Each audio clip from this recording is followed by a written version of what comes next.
Hello. Yet another episode on R.D. Burman's Angel Records.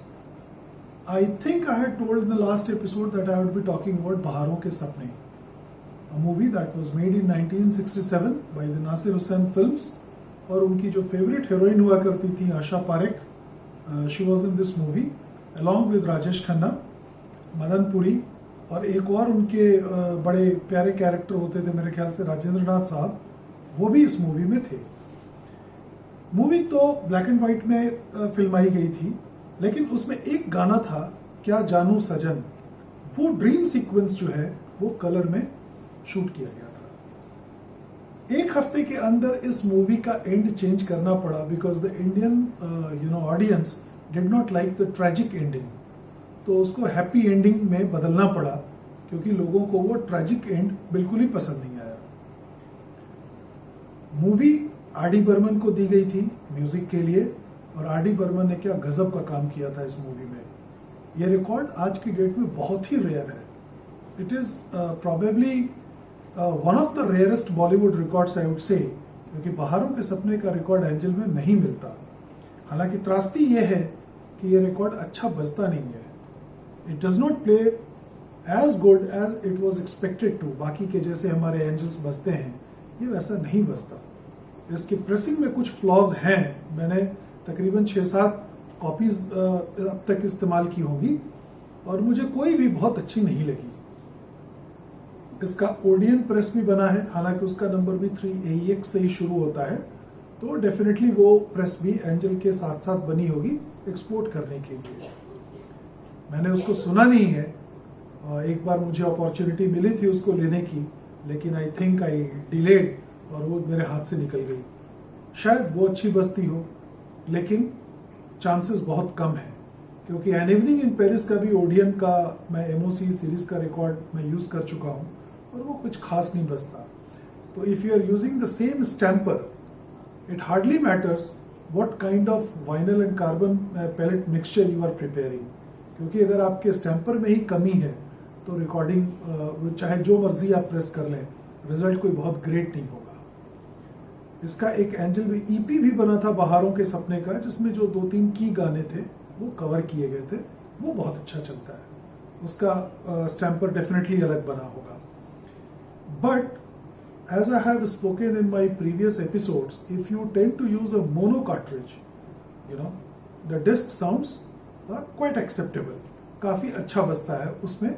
और मैं हमेशा परेशान रहता था कि ये क्यों नहीं अच्छा बज रहा, लेकिन वो प्रॉब्लम डेनन का जो मैंने मोनो कार्ट्रिज खरीदा था उसको लेने के बाद ये प्रॉब्लम बहुत हद तक सॉल्व हो गई। It's now acceptable I would से।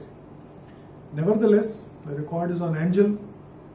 आर.डी. बर्मन का काम है और बेमिसाल गाने हैं इसमें। इन गानों की बात जब भी आप करेंगे तो मतलब I do not know, I have not met anybody and I am sure I won't met anybody who would say कि बहारों के सपने का म्यूजिक खराब था। ये तो कह ही नहीं सकता।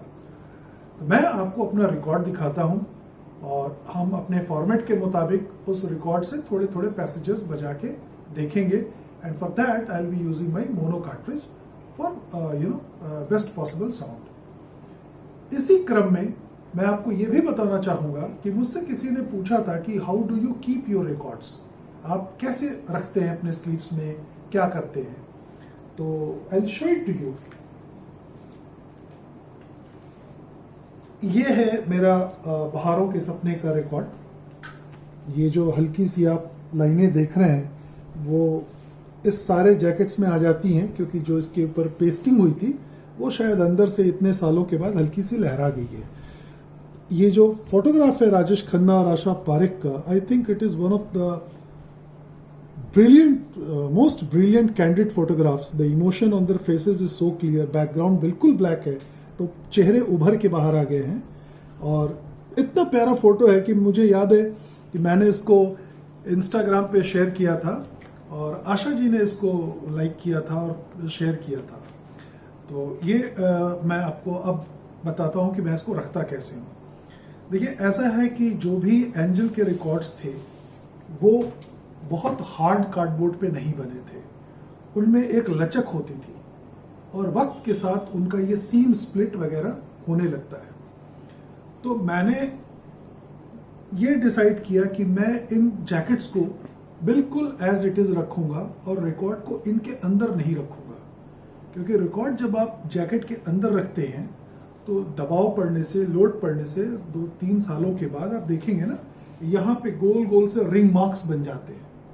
तो इसलिए मेरी एडवाइस ये है कि do not keep your records inside the jackets. दूसरी बात, ये जो ओपनिंग है which was meant to pull out your record, ये ओपनिंग जितनी बंद रहे उतना ही अच्छा है। उससे क्या होगा कि आपका रिकॉर्ड कड़क दिखेगा। और एंजल में खास करके अगर वो बेशकीमती एंजल है, महंगा एंजल है, तो आप उसके पीछे चाहे तो एक ये इस तरह का हार्ड कार्डबोर्ड का है ना, 12x12 का, आप उसको एक सपोर्ट दे सकते हैं ताकि वो कवर खड़ा रहे। तो what I do is I put it like this. अब आप देखें कि ये कितना अच्छा हो गया, इसमें एक कड़ापन आ गया। You have basically provided it a good support.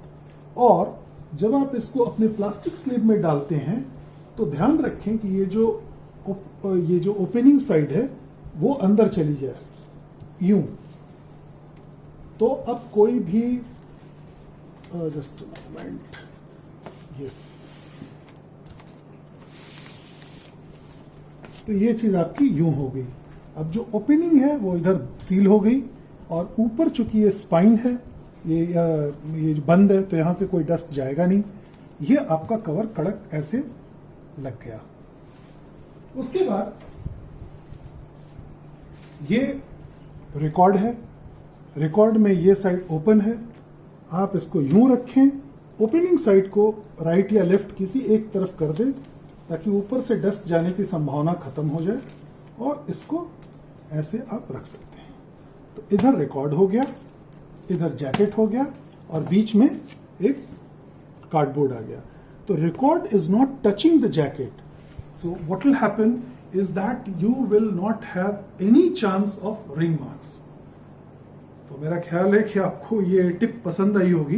ये बहुत एक्सपीरियंस टिप है और बहुत दिनों के बाद मैंने ये डिस्कवर किया था कि इस तरह रखना चाहिए। तो जो न्यू कलेक्टर्स हैं, जो महंगे रिकॉर्ड्स खरीद रहे हैं, they should use this technique to keep their collection in good shape. बहरहाल मैं एक बार फिर आपको रिकॉर्ड निकाल के दिखाता हूँ। ये है उसका रिकॉर्ड। मेरी कॉपी बहुत प्यारी कॉपी है, it's a beautiful copy I would से। 6-7 बार चेंज करने के बाद जाके मुझे ये इस कंडीशन में मिला है। 3AEX5138 recording first published 1967। तो दिस वाज अ 1967 प्रेस, क्योंकि यही फर्स्ट प्रेसिंग थी। आप देखेंगे कि ओडियन का अगर होगा तो उस पे भी रिकॉर्डिंग फर्स्ट पब्लिश्ड 1967 लिखा होगा, जो लाजमी है, क्योंकि पहला तो 67 में ये बन गया था। जो रिकॉर्डिंग का वो ईयर लिखा है वो उस पर्टिकुलर रिकॉर्ड का प्रेसिंग ईयर नहीं है, वो ये बता रहा है कि ये रिकॉर्ड पहली बार कब छपे थे। तो वहां पे भी वही आइडेंटिकल आपको चीजें नजर आएंगी, but with experience and you know lot of time spending धीरे धीरे आपको समझ में आएगा कि फर्स्ट प्रेस क्या है, सेकंड प्रेस क्या है। एनीवेज, तो 3 गाने इस तरफ, 3, और ये 3 गाने ही मैं कहूँगा क्योंकि पहला तो टाइटल म्यूजिक है इस तरफ, इसमें थे। और मैट्रिक्स नंबर जो था इसका वो था 2XJE 1065 और 1066। दूसरा क्वेश्चन ये था कि मैं अपने रिकॉर्ड्स क्लीन कैसे करता हूँ। तो क्लीनिंग के लिए मैं एक अलग से वीडियो बनाऊंगा जिसमें जो भी सोल्यूशन मैं यूज़ करता हूँ वो मैं आपको एक्सप्लेन करूँगा। जो पेपर टॉवल या जो स्पेशल ब्रश वगैरह मैं यूज़ करता हूँ वो भी मैं आपको दिखाऊंगा, बताऊंगा, so that you can keep your collection in tip top condition. Records are not meant to be clean every now and then. आपने एक बार उसको ढंग से साफ कर लिया, क्लीन कर लिया और उसको वापस स्लीव में डाल दिया, फिर आप उसको जब भी बाहर निकालते हैं then you have to use the anti static brush to remove any kind of static charge और dust and play it safely, pull it, और हल्का सा उसको फूंक के, ताकि कुछ अगर डेब्रीज हो भी तो निकल जाए, and you put it back. So it is the storage that I would say is very critical in keeping your records in tip-top condition for a very, very long time. Now for the snippets. तो सुनते हैं एक बार कि किस तरह RD ने musical stage को change किया अपनी अनकन्वेंशनल ट्यून्स के साथ और अपने अनकन्वेंशनल स्टाइल ऑफ म्यूजिक और साउंड के साथ। पहला ही गाना आजा पिया तोहे प्यार दूं, आप लोगों ने सुना होगा, लता मंगेशकर का है। आई डोंट थिंक इससे ज़्यादा रोमांटिक और इससे ज़्यादा खूबसूरत गाना कोई हो सकता है। मजरू साहब ने लिखा है और लता जी ने गाया है। So come along and let's play this. This is my trusted Garrett 301 that I am using for this video. Or here we go. I am not using the record puck or the record stabilizer ring simply because this is a heavy record and it settles very well on the platter. और इधर पे edges पे भी किसी तरह का कोई wave नहीं आ रहा है, तो this is not required. I will straight away play the song.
This is such an infectious song कि आप इसको बंद ही नहीं कर सकते.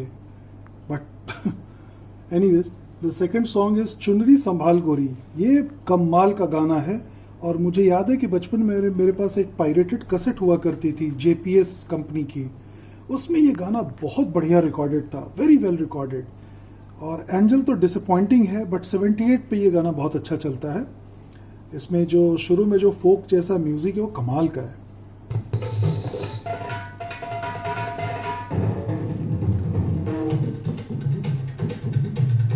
Typical R D Burman style.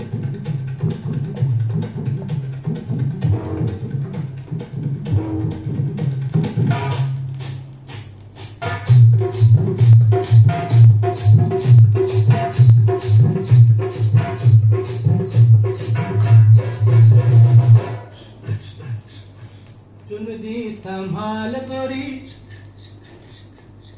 उड़ी चली जाए रे.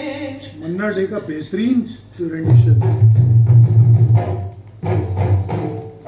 चुनरी संभाल गोरी उड़ी चली जाए रे. मारना दे डंक कहीं नजर कोई हाय. चुनरी संभाल गोरी उड़ी चली जाए रे. मारना दे डंक कहीं नजर कोई हाय. देख देख बदन बदल जाए रे.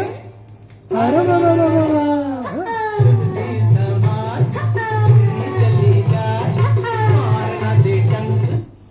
उसके बाद जो थर्ड सॉन्ग था वो बहुत अच्छा गाना था, ज़माने ने मारे जवां कैसे कैसे. ये गाना सैडली एंजल पे बहुत अच्छा नहीं बजता, तो मैंने इन गानों के लिए अपने 78s रखे हुए हैं. But this is a good song, इसकी पोइट्री बहुत अच्छी है. माने न मारे जवा कैसे कैसे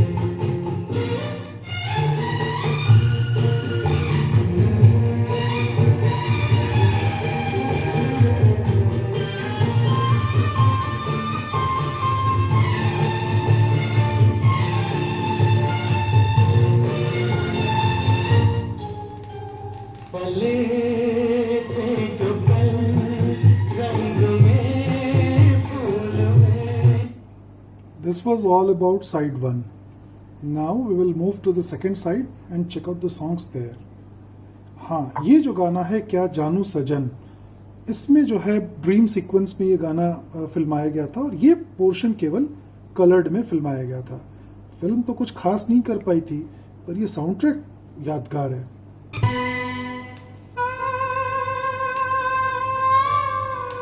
This side seems to be better pressed.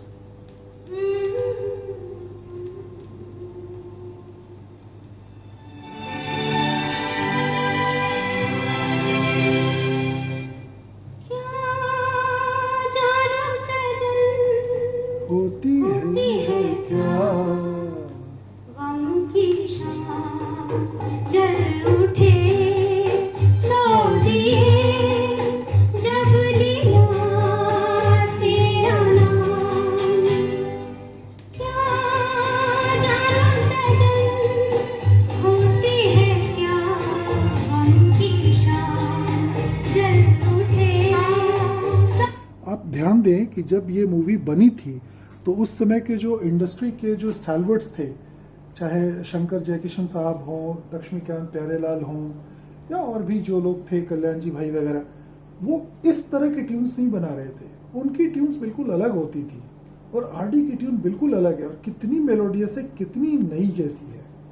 यही रीज़न था आरडी के सुपर सक्सेस का.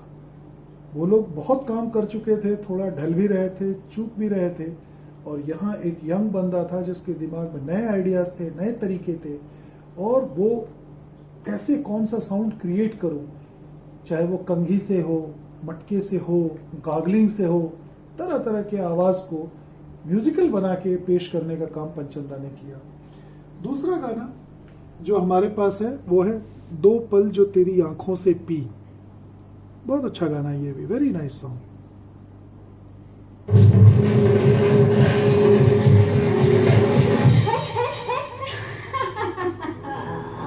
अच्छा जी,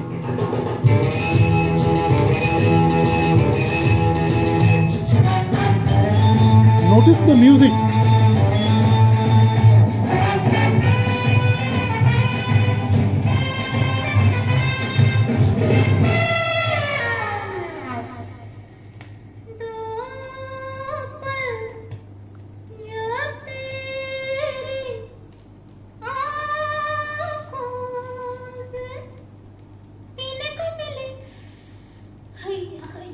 Lovely.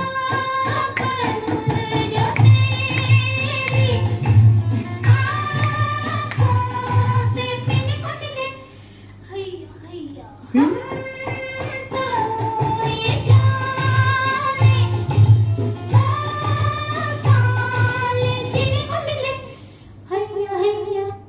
ये जो स्टाइल था हैया हैया वगैरह वगैरह, ये सब आरडी साहब के आने के बाद ही शुरू हुआ. इसके पहले वो उनका स्टाइल डिफरेंट था. तो अपने नएपन की वजह से, अपनी नॉवेल्टी फैक्टर की वजह से RD became a super duper success. And the final song is ओ मोरे बालमा ओ मोरे साजना, अगेन बाय लता जी. तो थोड़ा मेरे ख्याल से ये बड़ा मेलनकली सा गाना है, आई थिंक.